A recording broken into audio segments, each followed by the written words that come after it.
Why was Martin Luther's message so appealing to Europeans in the early 16th century? Luther formalized his ideas by 1520, and a wide variety of people, commoners and nobles alike, embraced them. Their reasons, however, were not all the same. Let's explore the major factors that drew people to Lutheranism. 1. Spiritual conviction. Some individuals became Lutherans because they were persuaded by Martin Luther's theology after reading his writings. They came to believe that salvation was achieved through faith alone rather than through good works, and they criticized the Catholic Church for placing too much emphasis on rituals, penance, and charitable acts. Additionally, they found that Luther's interpretation of the Bible provided a clearer and more personal path to God. For these followers, his message felt both spiritually liberating and firmly grounded in Scripture. 2. His defiance of authority. Others were drawn not to Luther's theology, but to his bold and confrontational style. He wrote in direct, emotional language, and his pamphlets were filled with sharp criticism and vivid insults aimed at the Pope and the Church hierarchy. Luther attacked what he saw as the clergy's corruption, extravagance, and moral failures in ways that many ordinary people found refreshing and relatable. He famously referred to the Church as a den of thieves, compared Rome to Sodom and Babylon for its alleged immorality, and described the Pope in harsh, even aggressive terms. Many people admired this combative tone, and supporting Luther became a way to express rebellion against distant, wealthy Italian church leaders who seemed out of touch with local concerns and everyday life. 3. Misunderstood but attractive ideas about freedom. One of Luther's most influential writings was The Freedom of a Christian, in which he argued that a Christian is spiritually free regardless of social, political, or economic status. However, many ordinary people interpreted this idea more broadly, believing it meant that Christians should also be free in their social, political, and economic lives. This misunderstanding contributed to uprisings such as the Peasants' War, 1524-1525, but it also helps explain why Luther's teachings felt so empowering to many common people. 4. Criticism of the Church's wealth. Many followers resonated strongly with Luther's attacks on the Catholic Church's wealth and financial practices.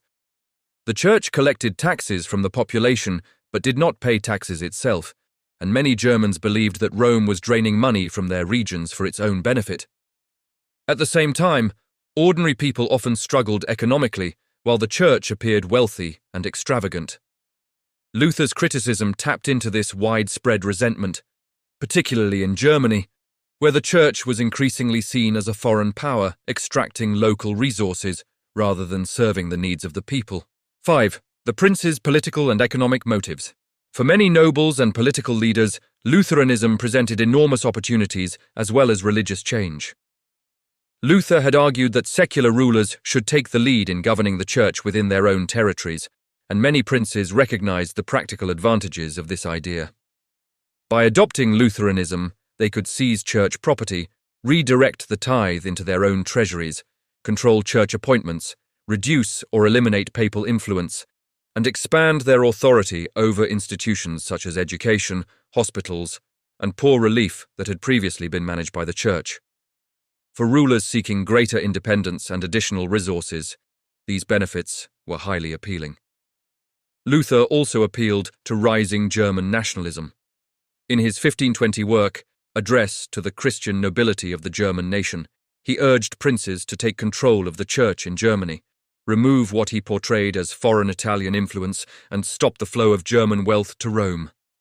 This message further strengthened his support among the German elite. 6. The spread of the Bible in German. One of the foundational principles of Lutheranism was the belief that religious authority rests on the Bible alone. To support this idea, Luther translated the New Testament into German in 1521, making Scripture accessible to ordinary people for the first time and turning it into a widely read bestseller. As more individuals began reading the Bible for themselves, they naturally developed their own interpretations of its teachings, some of which differed from Luther's views. This led to the rapid emergence of new religious movements and perspectives, and Lutheranism became part of a broader category known as Protestantism.